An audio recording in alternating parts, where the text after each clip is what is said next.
Well, hey there, everybody. How you doing? Dave Fennoy here. Another Wednesday, another Ask Dave Fennoy Anything. It is 6 p.m. here on the West Coast. I don't know where it is, wherever you are. If you're here, well, same time. A reminder, all the Ask Dave Fennoys live on my YouTube channel, Dave Fennoy Voiceover Training. And please, subscribe. If you are interested in training with me, voiceover coaching, davefennoy.com, you can click on the Study VO tab and sign yourself up. If you'd like to follow me on Twitter, no, it's X, at Dave Fennoy VO. And if you're doing the thread thing, at Dave Fennoy. All right, couple other announcements I want to make. My class that is coming up next weekend, Saturday and Sunday, October 21st and 22nd. The full participation seats are sold out.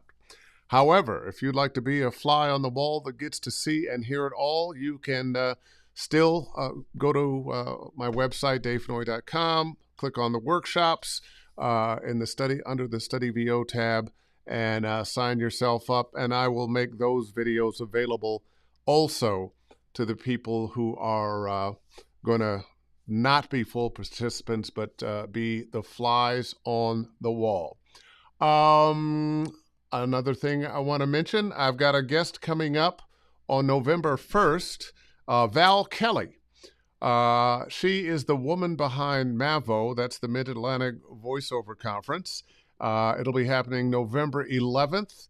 And I'm not going to be there, but at one of her first MAVOs, it was my first invitation to be a keynote speaker. And it was quite an event, smaller then. It has grown over the years.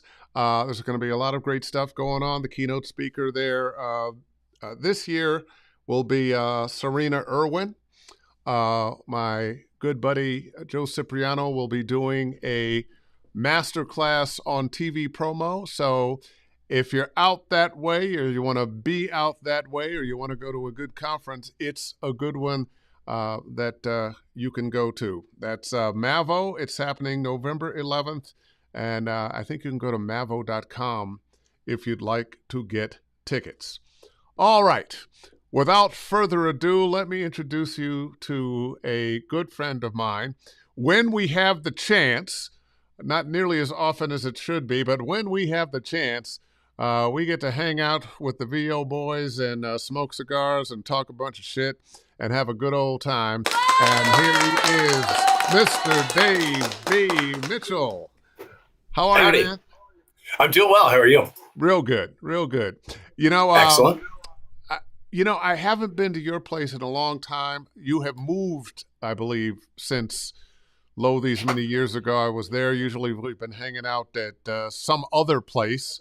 I still remember the Christmas party where you were the last to leave, and we just had a good old time. Talking all things voiceover and all kinds of other things. Well, your legendary backyard jazz parties too. So yeah. Oh yeah, there you go. There you go.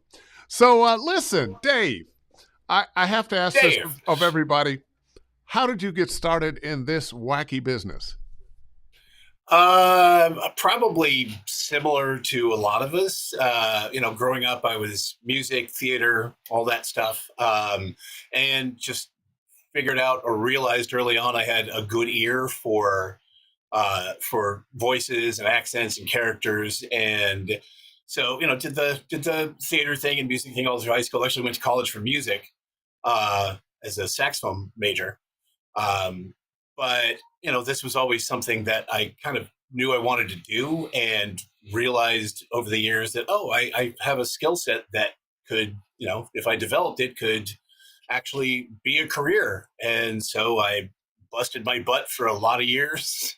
And this is definitely the condensed version, but it's kind of the bullet points. But just came out here and worked my butt off, and still am.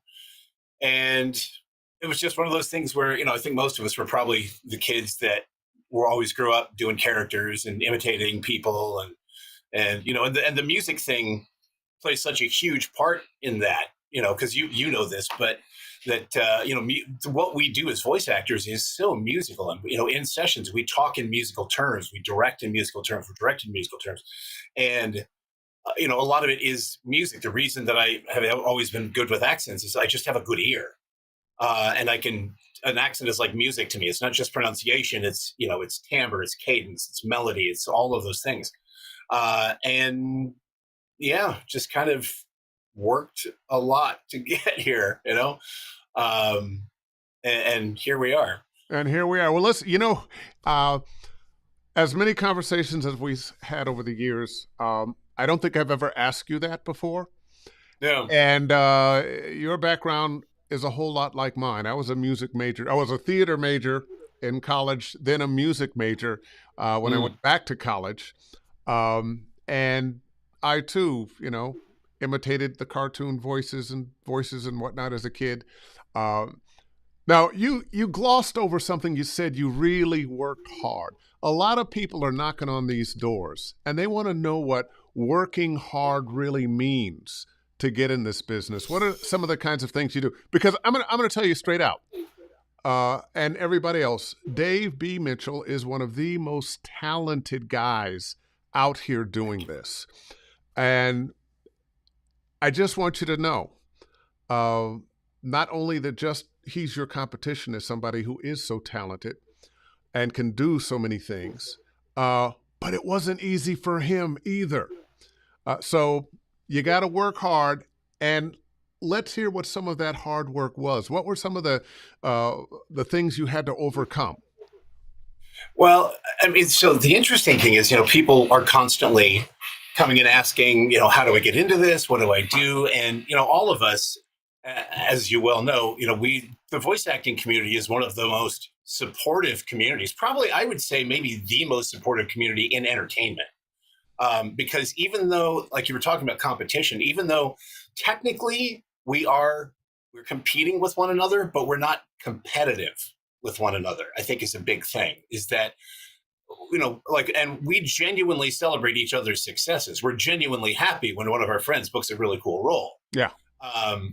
And so it's so interesting because I'm so glad that we're not starting out now because I mean, obviously that'll come up later, I'm sure, but it was different. I mean, I did my first paid voiceover job in 1997, and I was living in Boston doing music at the time, as a matter of fact. And then I moved out here. I kind of hopped around a couple different places. I lived in Idaho for a while, went back to Denver for a while, which is where I'm from. And then came out here in 2004, 2005. I was full time doing this. It's all I've done since. Wait, what's that? Idaho. Must have been a girl. No, actually, my best friend lives there, and I just wanted to get out of Boston. I hadn't gotten where I wanted to be, and I was broke, and it was not a good place for me to be. So it was a retreat. Boise a couple times. Yeah, honestly, I had visited Boise a couple of times to see Mike, and I just offhandedly said, "Well, I could always come out there and live with you for a while." And he said, "Yeah, you can."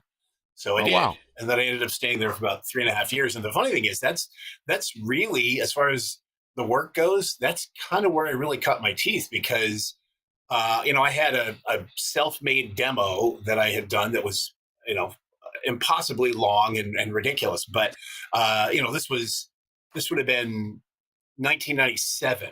So, from the music thing, my songwriting partner and I, we had a studio at home. And so I'd put together a demo. And so when I got to town, I thought I'll be for a couple of months. I was going to go back to Colorado. And I thought, let me just, send some tapes out and write some letters. And I went through the phone book and I called, remember phone books? I went through the phone book and I called every recording studio, radio station, and ad agency in town. There was only one talent agency, so I didn't even bother with them. I was new and I hadn't done much. But I, ended up hooking up with a couple of people there that listened to the demo and said, "Hey, would you come in and talk to me?" And I did. And then ended up staying there for about 3 years and got to a point where while I was there, I did literally hundreds of jobs. It was all local stuff, mostly radio. a couple of early internet things, some local TV, some regional stuff, but mostly it was commercials and mostly it was local radio. But I did literally hundreds of jobs while I was there. So I got a lot of booth time. I saw a lot of copy. They were at a point where they were kind of transitioning because they're, small market. So at the time, the way they used to do commercials, they'd go to one of the radio stations, they'd slip one of the jocks $25 and he'd do a spot. And they were getting to a point where the local agencies were trying to get a little more sophisticated with their advertising. So they didn't want a DJ, they wanted a voice actor. They wanted acting. They wanted some character and performance and things like that. So, and they didn't want you to sound like a radio DJ. Yeah. And once again, I came out of radio. My background before was acting and music, but just for people who don't know, and there are people out there that I've met who are on the radio or have been on the radio, and they will tell you things like, I've done hundreds of commercials. I've done hundreds of commercials, thousands of commercials. I'm ready for my voiceover career. What did you learn while you were doing that you had to throw away, and what did you learn that has helped you along the way in your career now?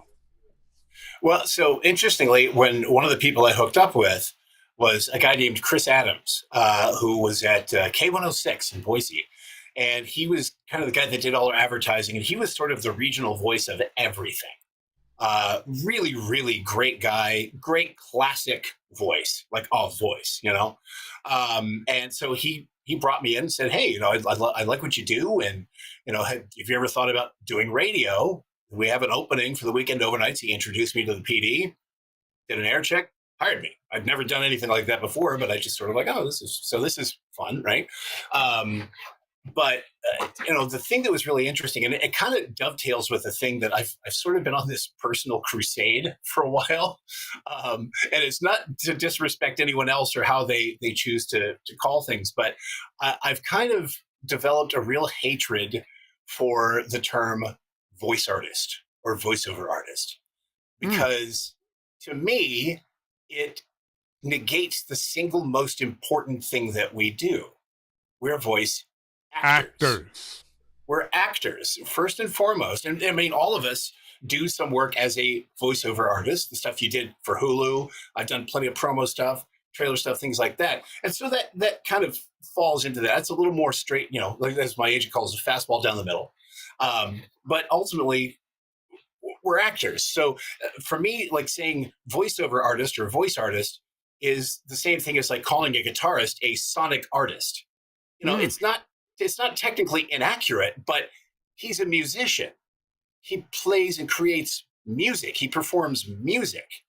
We're actors. We're creating, inhabiting, and bringing to life characters.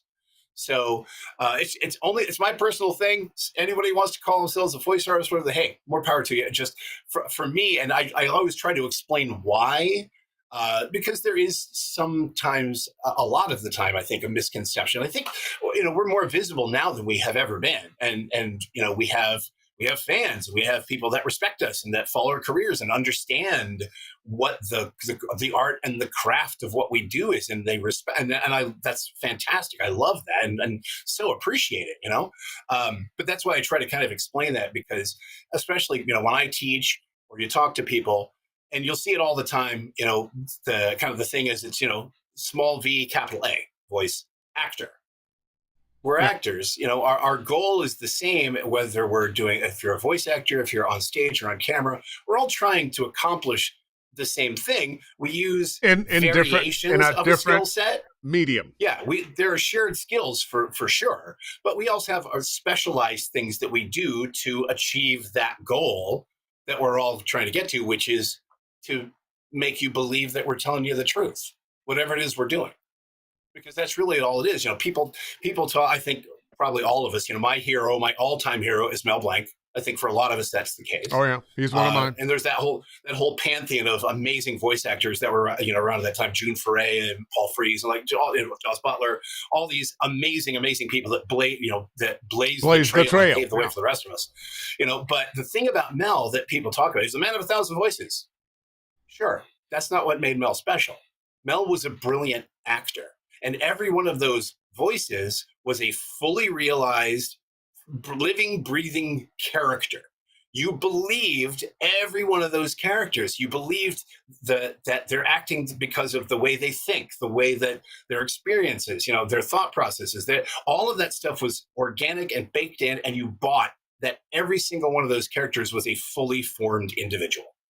That's what made Mel great. That's so true, and that's not the one I wanted. Everybody likes that answer. It's very interesting. We really are of the same voiceover religion here on that. And one of the things I tell my students after they've done a read, two things I say: did you believe it? And how did it feel? Mm-hmm. Now, you haven't talked about the feel yet, but the belief when you're listening to something, do you believe it? Can the person listening have that willing suspension of disbelief that they can just immerse themselves, their eyes are closed or open, watching the animation of the character that you're playing and go, yeah, that's that character. I mean, yeah, well, it's kind of a gross oversimplification of what we do, but I always kind of boil it down to one thing as far as the goal. The journey's the hard part, but I feel like the goal is we have one job as actors, and that's to tell the truth. That's ultimately it, is just to tell the truth. You want your audience to believe that you, in that moment, are that character. And this was a really cool thing. So I just started doing conventions, and my first one was a few months ago, and it was in England. And I'd never been. Wait, you just started doing conventions? Yeah. Wow. I was supposed to start in March of 2020. Oh yeah, of course. Gee, what could have happened? Yeah.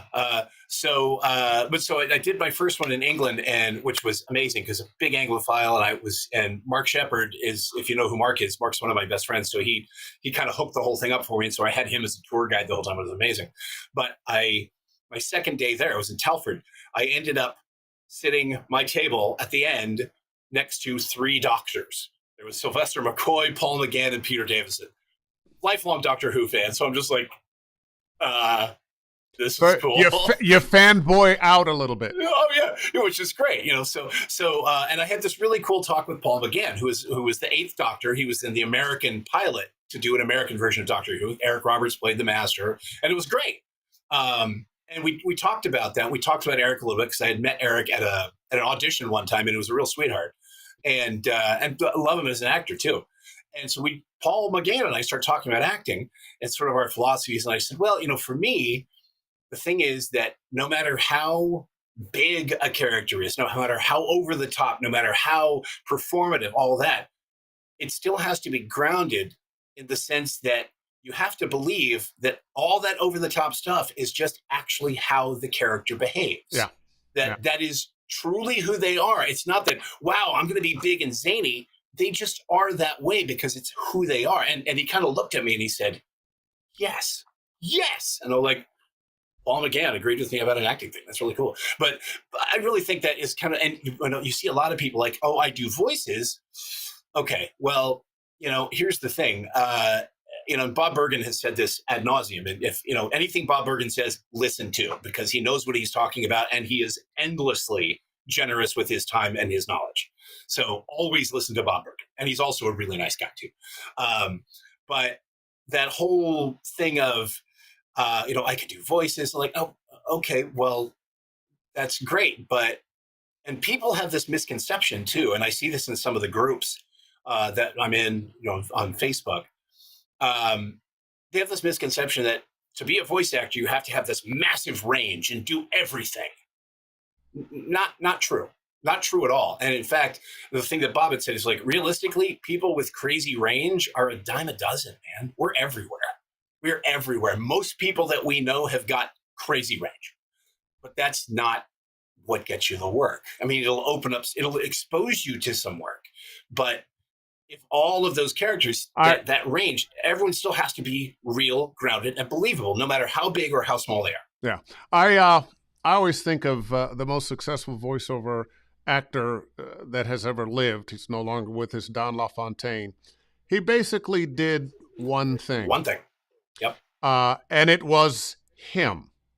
Right. And the thing he would always tell a lot of us that were walking behind him, yes, Don, yes, what? He liked to do things like read poetry. He'd say things like, read a poem that makes you cry, and cry. Yeah. That's great. One thing.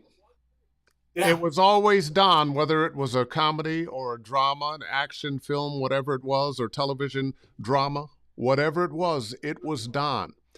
And I think of the number of people who have voice after voice after voice after voice after voice, but no characters. Well, there's a Dawes Butler quote that I heard from Bob, which is, all characters have a voice, but not all voices have character. Oh, I like that. Which, I'm going to steal that, Dave. Oh, please do. I stole it, and I'm with full attribution because, I mean, again, Dawes Butler, one of the greatest of us to ever do it, and also, I never got to meet or study with him, but also, reputedly one of the best teachers that there ever was, too, because the man just knew his stuff, But and that's the thing is that I do remember a funny story. It was a director friend of mine told me one time that he had met Don, and he knew that he did like animation and games and stuff. He said, I do some characters. And he said, oh, really? So he did like a cowboy and he did this other thing. And he said, it was just Don LaFontaine being a cowboy. It was still him, but it was just, and that's, the thing is that it's, whatever you do. And again, I'm sorry, I'm cribbing all of Bob's stuff, but he just says so much great stuff that it's worth quoting. That, Bob's thing, and I agree with 100%. I think all of us have this mindset, just he sort of crystallized it, which is whatever you do, be brilliant. Be brilliant at it. And I've had people listen, they'll listen to my animation. They're like, oh my God, I can't do all that stuff. And my response is, then don't. Yes. That's what I do. You have to do you do one or two things, do those things and do them well. And guess what? You'll work. Because that's all anyone's looking for is brilliance. It's not that they're looking for you to do a million things. At each given time, they're looking for you to do that thing really, really well. I've been in some cartoon sessions back in the day, back when we all used to get together in the same studio. There'd be a mic there, people next to you. I've been in some sessions doing animation with people who had and did and could create, dozens and dozens of characters at the drop of a hat. It can be intimidating. I'm good. I know I'm good. But especially 15, 20 years ago, being in a room with one of those guys, it was a little intimidating. Sure. And one of the things I would say to people coming up now, it's not how many things you can do, it's how many things can you do really, really well. And I learned that lesson. And don't be jealous or intimidated by the talent somebody else has. You have your own. And here's the thing, and I'm going to tell this story not to toot my own horn, but because it proves a point.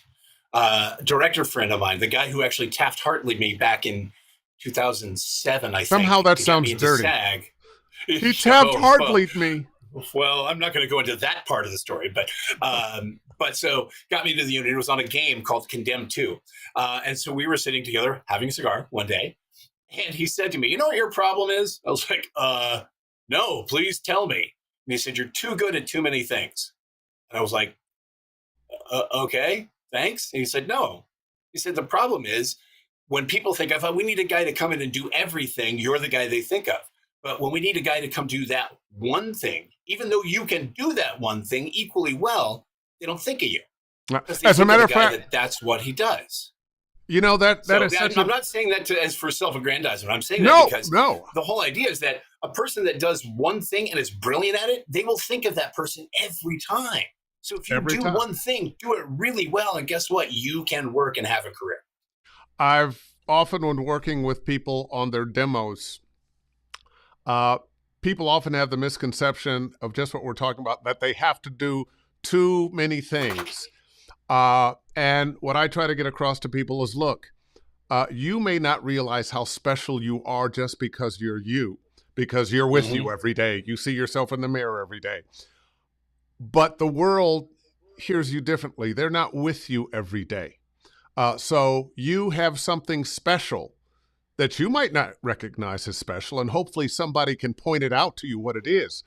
But Yeah, everybody has something special about them that makes them unique. And if they can tap into that, they can have a career just being themselves, feeling this way, thinking this way, uh, and it'll just work. It will just work. absolutely. I've had some people working on their demos, and they're trying to do too much. As a matter of fact, there are some of the worst demos I've heard are from some of the best voice actors I know, Mm, uh, who actually don't need to have a demo now because their reputation precedes them with everything. right. There's a young lady, I'm not going to mention her name, but I was playing demos. I was finding demos for students to listen to. And Mm. I heard her demo, and I'm a big fan of her work. And the demo was terrible because every 2 seconds it was something else.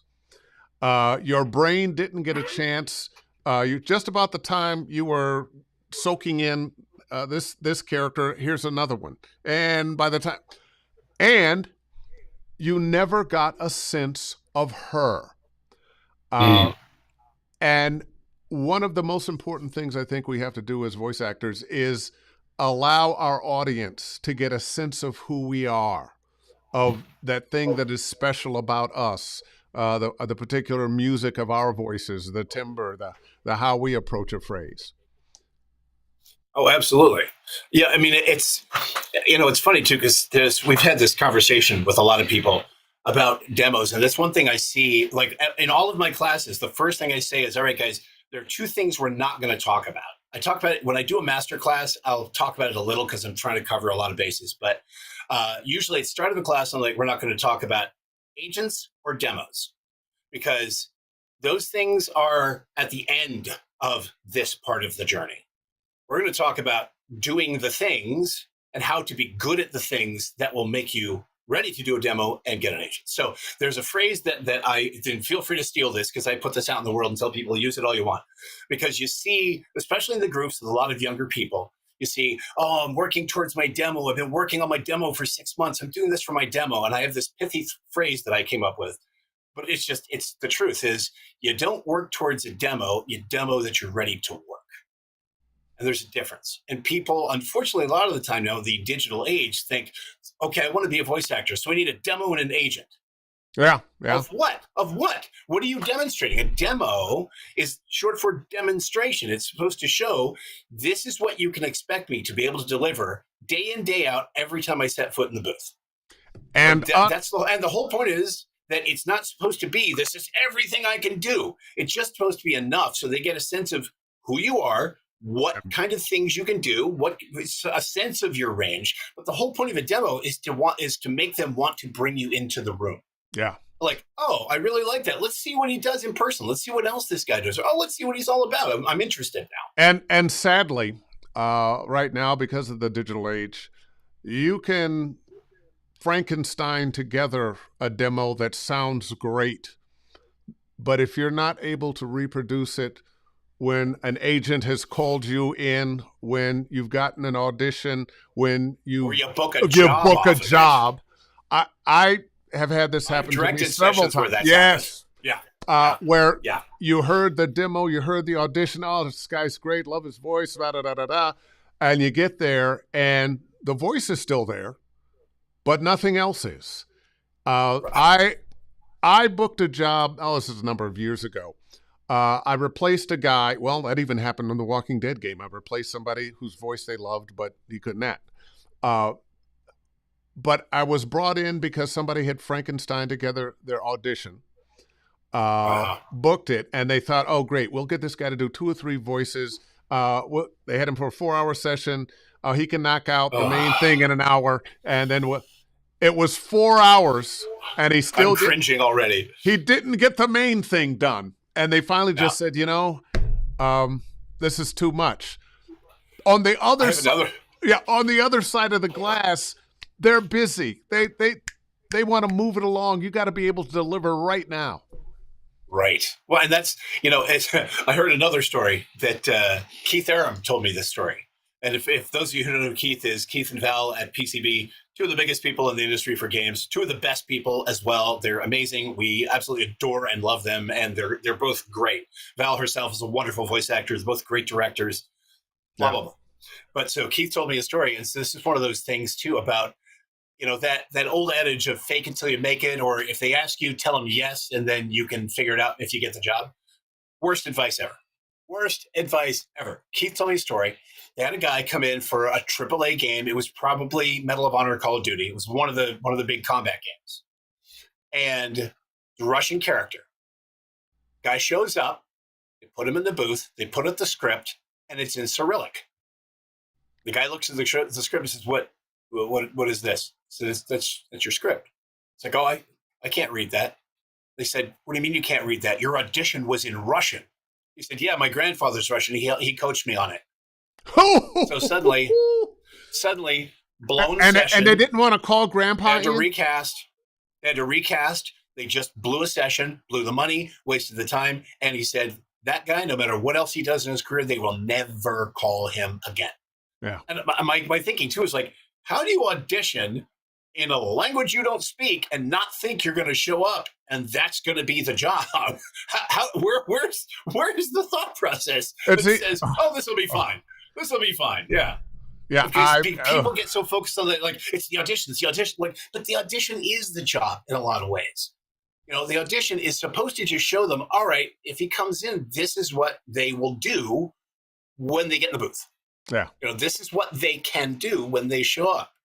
So, and the thing is, you see things too, where I'm sure all of us do this. I pass auditions sometimes. I get a lot of auditions. I'm very fortunate. But if there's sometimes you'll get one you just don't connect with. Yeah. Yeah. No, nobody can do everything. And whoops, did you just admit this because I'm not. You froze for a minute. Oh, you are frozen there. Well, where did Dave go? Where did he go? Okay, he's going to try to get back to us, I'm sure. And there he is. Let me reassign him again. And there you are. That was hardly good. Well, listen, but take just a moment. Let me. Those of you who are listening, watching, if you've got some questions for Dave and I, now is the time to get them in. I'm actually going to start with a couple now, and I'm going to leave this one for you, Grace Newton, who is one of our. Because we'll keep babbling otherwise. So yeah. One of our regulars. To you, what are the differences between anime and animation? Do you approach the two differently? Well, the simple answer is yes. But the more detailed answer is a lot of the reason is because between dubbing and original animation, with original animation, you're creating the character from ground zero. You're not matching lip flap. You're not matching actions. You're not matching existing animation already. And so you have more freedom in a lot of ways, not just the character and their characteristics, but the things that help define a character, their cadence, their rhythm, their tempo. Tempo is one of the things that I feel like is overlooked the most out of everything that goes into creating characters. Everybody talks about pitch or texture or age, but one of the quickest ways to differentiate two characters from each other is tempo. One character that speaks more slowly, another character that speaks more quickly, even if they have a similar voice print, you're going to identify those as being two different characters. And so you're able to have a bit more freedom to make those choices with original animation. With anime, you are locked to trying to match lip flap. You're locked to, in a lot of cases, they want to get as close as possible to the original actor's voice print. And to some degree that gets changed just because there's a cultural difference that's really interesting in say Japanese storytelling and American storytelling. Whereas what the Japanese a lot of the time will identify as a voice print that fits to a character, you'll notice sometimes the big burly characters will have a higher pitched, lighter voice, and it's the really slender kind of hero characters with the spiky hair and the turn up collar that will have the deep hero voice. Whereas our perception culturally, for the most part, we look at those two characters, we would probably switch those two voices as far as what we think is appropriate or what the choices we would make seeing the character. So, I mean, you have more freedom with original animation for sure. With anime, you're really trying to honor the spirit of the original performance. You're trying to still bring the emotional truth to what you're doing. And I'll tell you the thing that has always amazed me is particularly going from like Japanese to English, the fact that it's already animated to Japanese speaking, the fact that you have two languages with no common root structure, no that have different syntax, have different grammar, they don't share almost anything at all. The fact that you can translate that line to still get the meaning of the original line and find a way that you can still actually make it match the lip flap. It shouldn't work. It shouldn't work ever. And yet and so often in so many ways, sometimes so often it doesn't. Yeah. But the fact that it ever works at all is shocking. Yeah. And when you do it and you do the line and you're happy with it and you see it and everybody's like, wow, the performance is great and it hits the lip flap, you're like, why? It shouldn't work. You know, it's one of the reasons. It's one of the reasons so often the syntax is strange because the writers are trying to rewrite the Japanese into an English that fits the lip flap, the sentence structure, and so it comes out a little weird. I always tell my students to make your very long and accurate answer shorter. When you are in animation, video games, you are an actor. You are the artist. You are creating that character. When you're doing anime, you're a little bit actor and you're a whole lot technician. Technician was the word. Yeah, that was the word I was going to use too. So yeah, for sure.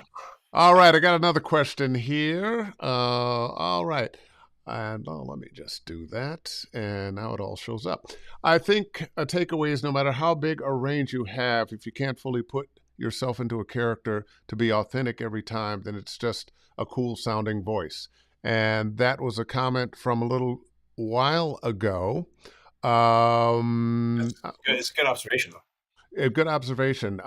Theo, once again, I can go super deep or super high, but if I can't really build something off that voice, if I can't sustain it and make it dynamic, then I drop it, oftentimes begrudgingly. Oh, yeah. Oh, yeah. We do a lot of things begrudgingly. Have you ever had a job that just bombed? As far as like the session goes or the project? You went in and for some reason that day you didn't have it, or I know a lot of animation sessions, you were hired to do this character and they hand you another one. And sometimes I had it happen to me a number of years ago. And it's one of those things that still wakes me up every now and then in the middle of the night. Where no matter what I did, it wasn't working for him. I can't think of a time that's happened. I mean, I can think of a couple of auditions that where one in particular I can think of. I went in and it was a voice match thing, which it's funny. I feel like of all the things I do, even though I've booked a fair amount of voice matches, I put that at the very bottom of the list of my skills. Yeah, because I just don't think it's not one of my specialties. Like accents, that's at the top for me. And you'd think they'd be the same thing. They're totally not. No, they're not. No, they're not. And I also, because we all know guys who are brilliant. Like I can hear anybody's voice and bang, they've got it. They sound just like it.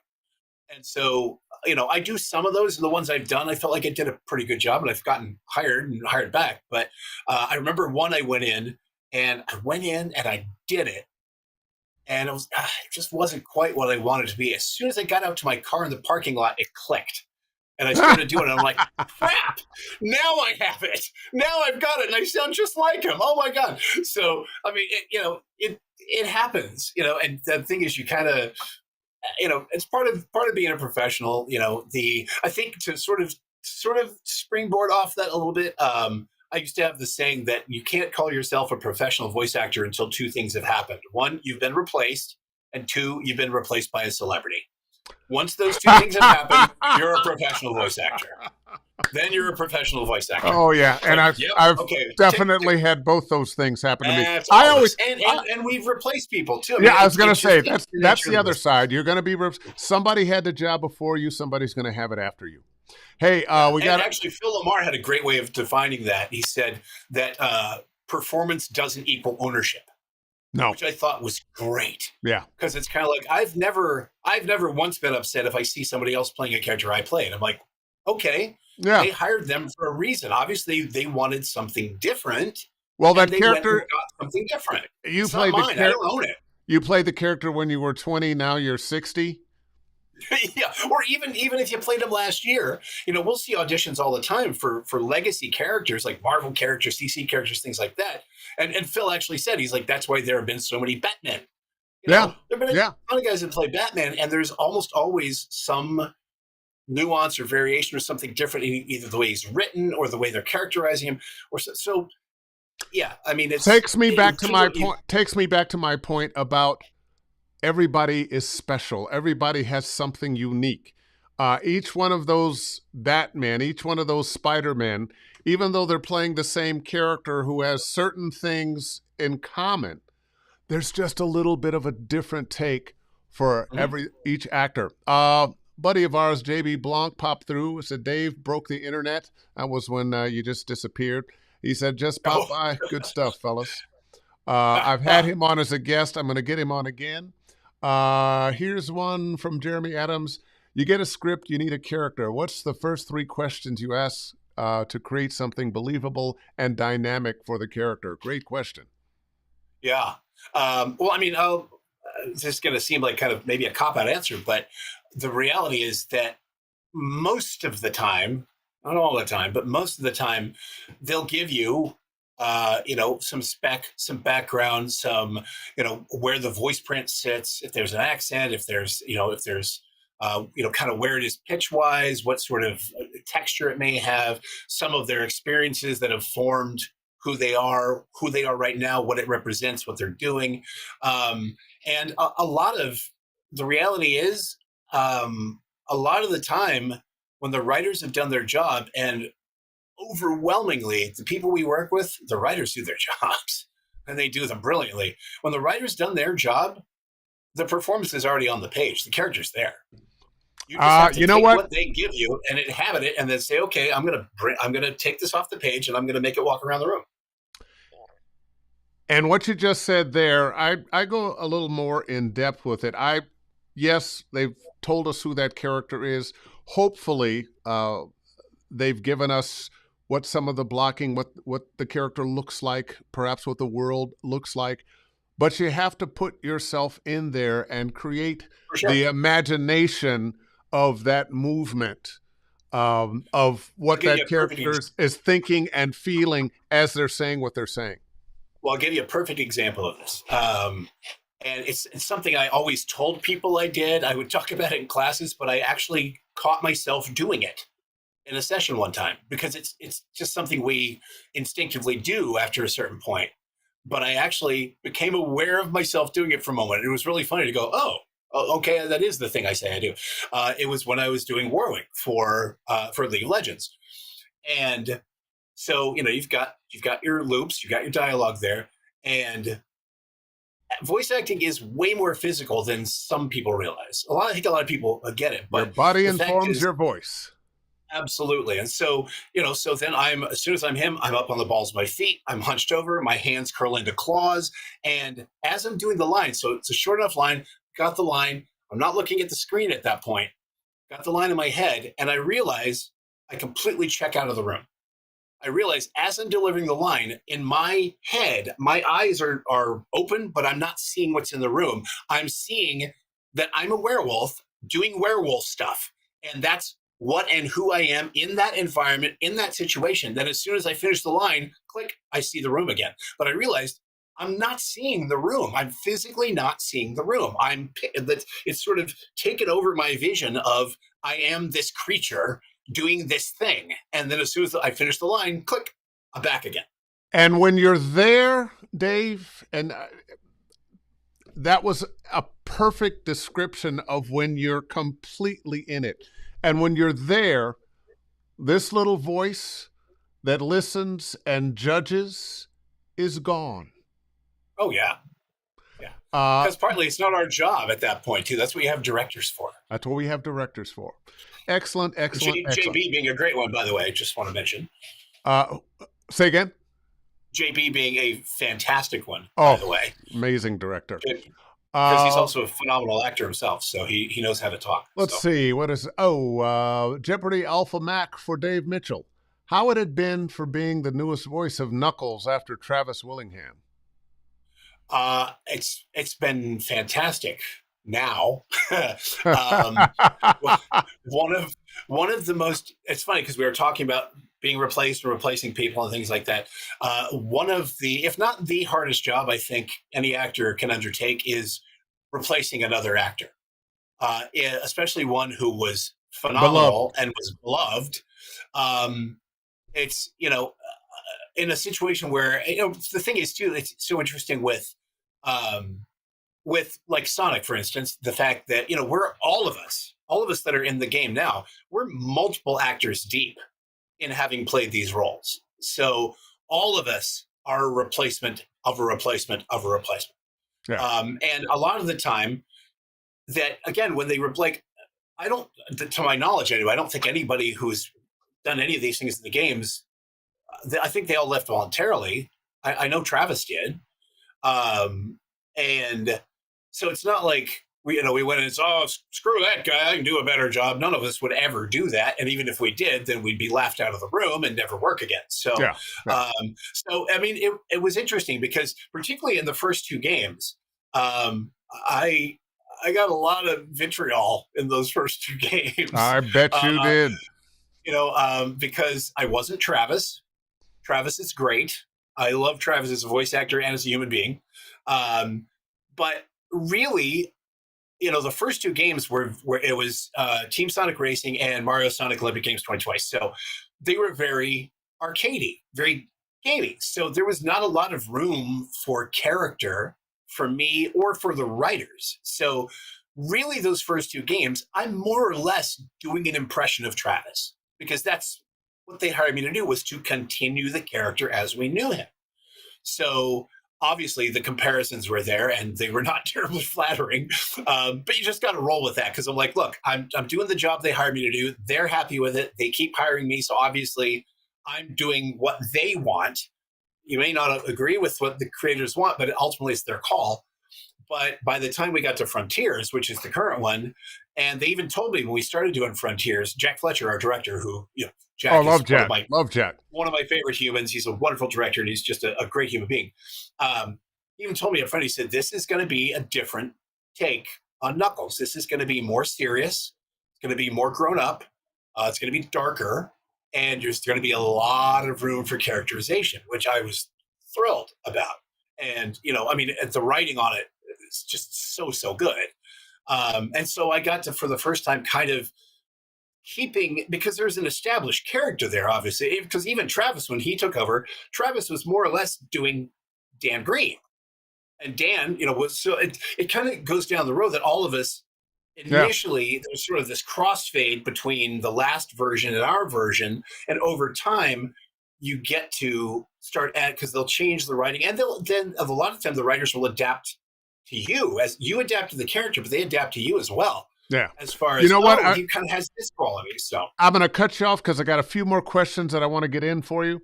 For sure. Kelsey V, hey Dave B, absolutely loved Arcane. So many fantastic performances. I gotta know, how was recording for the show? Did you know that Arcane would be so special? Simple answer, no. We knew that it was brilliant, and I mean, that room is one of the best rooms I've ever been. It's like A-list of the A-list of great voice actors. Um, and we all knew that it was something great, but I can tell you, we went to a cast and crew screening premiere of the pilot that they did in a theater in Hollywood. We all got to go. And so pretty much almost the entire cast is all sitting together because we're all friends. And so we're all together and we're watching this thing. And actually it goes to a story of you and me, Dave. The But as we're watching it, we were all stunned. We Because we thought this is next level in every area. The Yeah. acting was phenomenal. The art style, brilliant. The writing, incredible.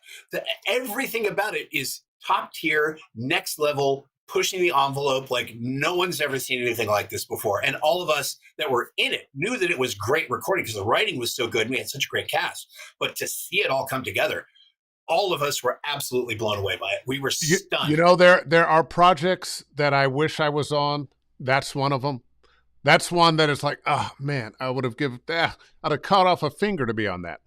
Got a question here. Assad Shams, question about demo. I am bilingual, fluent in English and Urdu, Hindi. Should I have two different demos or just the demo showcasing both? Interesting question. I mean, to be honest, I would say, well, it depends on what it's for too, because the reality is if you're going to work in different areas, you need a commercial demo, you need a promo demo, you need an animation demo, you need specific demos that target those things because they all have slightly different skill sets. And the casting directors, the agents, the buyers are all looking for something different. Like a commercial demo is not necessarily the place to show off a bunch of characters. You want to show your signature voice. So I would actually say that you should have a demo for each one of those categories, but and maybe one in English and one in Hindi Urdu. Well, I was going to say technically maybe 3 for each one. Do one in English. Okay, if you're going to go for English speaking roles, have one in Hindi or Urdu. That if you're going for those roles, and maybe have one that shows a bit of both, and then you decide kind of how you disseminate that and where you send those to. As far as and a lot of that just comes from you kind of have to figure out what you're going after. It's that thing of having targeted, targeting what it is you're pursuing and what you're trying to accomplish with your demo. Yeah. Another question right quick, Dave. Jeff Burns. For vocally stressful sessions, what are some tools and tricks you keep in your pocket to ensure you don't blow your voice out? Well, rule number 1 of everything: water, water, water, water, water, water, water. Keep adequately hydrated. In most sessions, get mine right here. In most sessions, I'll actually take a drink after every single line. Do a line, take a drink. Do a line, take a drink, because it keeps everything hydrated, especially because, we end up doing a lot of creatures or deep voices or textured stuff or big shouty stuff. And also, and Jeff knows this, my personal secret, and you'll actually find them around town now, because somebody turned me on to them, then I started turning people on. They kind of are Grethers pastilles. You can find them on Amazon. They're the blackcurrant ones are the best. They are pastilles, but they're glycerin drops. And you pop them in. Try not to eat the whole thing because they're really tasty, but you can feel it. As soon as you pop one in, you feel it in your throat. I was doing a session years ago, and I had done a session on a Friday where I completely blew my voice out, literally couldn't talk. So went on vocal rest all weekend, didn't make a sound. Monday I had a session. It was actually for Dynasty Warriors. I was playing Guan Yu, so big, deep, voice. And just getting through it okay, but I could kind of feel it starting to go. So one of the people that worked at the studio said, "Hey, try these. I used to work for a voice actor. He got these from a friend who got them from his doctor after throat surgery." And I was like, "Oh, okay." I pop one in. I'm like, "Oh, it's nice." And so I actually felt better by the end of the session than I did when I walked in. And so from that point on, I've bought all of them. Found out later, the voice actor that she worked for was Frank Welker. who is my living hero. You have Mel as my hero, and then Frank is my living hero. So I was like, if it's good enough for Frank's probably good enough for me. And probably works. It works Another well, question. Devon Entity, how would one prepare for narrating something for a funeral, a poem dedicated to the deceased? I'm kind of overwhelmed. Oof. Wow. Oh, one, I'm very sorry to hear about your situation. Just, I mean, as a person, I guess the only thing I could say would be it is overwhelming. If anything, don't worry about the audience. Don't worry about who's there. The best, I mean, this is hard to give advice about something like this, but objectively, I think the best thing I can tell you is read it for the person you lost. Speak to them. Tell the truth. Yeah. Yeah. Let whatever you're feeling come through. Just be honest. Let's see. DF Raisin, what advice and direction would you give a newbie who's very interested in one day doing animation, especially where to start? Okay. Well, again, the only real answer I can give to this is the same answer you're going to get from every single one of us you ask, which is study acting. Acting, acting, acting, acting, acting, acting, acting, because that's the job. Study acting, and also uh, don't be in a hurry. It can be frustrating. I get it, but the whole idea is you got to be brilliant. So take the time, study acting. And part of that is formal study is great. Train with great teachers, with great coaches. But also, all of us are always, our ears are open, 24 hours a day. Even when we're sleeping, we're listening to things. During all of our waking hours, anyway, ears always open. We're listening to every single person around us. Oh, what's interesting about their voice? Oh, what that speech pattern is. Oh, what he's an interesting character. So we're kind of filing all that stuff away because that goes into your trick bag of like, oh, you see a character and think, oh, you know what? There, an element of that would be kind of cool to bring to that because we all have, well, I call them our templates, which we all have templates that we use to start a character. Yeah, if you alter a little My, bit, now he's a little yeah, faster, a little slower, a little yeah, meaner, a little more fun. yeah. I have my David Hyde Pierce template for prickly characters. I have my Rip Torn template for blustery characters. I have my Alec Baldwin template. It's like things that, okay, we're going to put the template in there and then we're going to morph it to fit the specifics of the situation and this character. Yeah. But, and the same, you'll hear this a million times, but sometimes a great new character comes out of taking two bad impressions and fusing them together. Yeah. I'm gonna cut you off once again because I meant to get to this earlier. AI, your thoughts? Do we have another hour? No. It's not going away. It's here. The only thing that we can hope for is that they can sort of codify things and put some protections in place so that if they're going to use us as the basis of something, that we are still compensated for our intellectual property. And also, hopefully, there is also a demand and a desire on the part of audiences to still maintain a human connection with art. And hopefully the desire is still, I don't want to just hear voices talking about something. I want to hear another human being expressing something that I can connect to or relate to and can have as part of the experience know that I'm interacting and connecting with another human. Yeah. I mean, that's my hope. And you know what? Wow. Very succinct. How can people get in touch with you? I know you teach. How can folks get in touch with Dave B. Mitchell? Easiest way is on Instagram, Twitter, Threads. I'm the same on everything at Dave B. Mitchell. Any of those, I try to make it a point to answer all of my DMs. Sometimes it takes me a bit of time, but I really do try. And to anybody that sent me one that I haven't responded to you, I'm really sorry. I will get to you, I promise. Sometimes, and especially on X.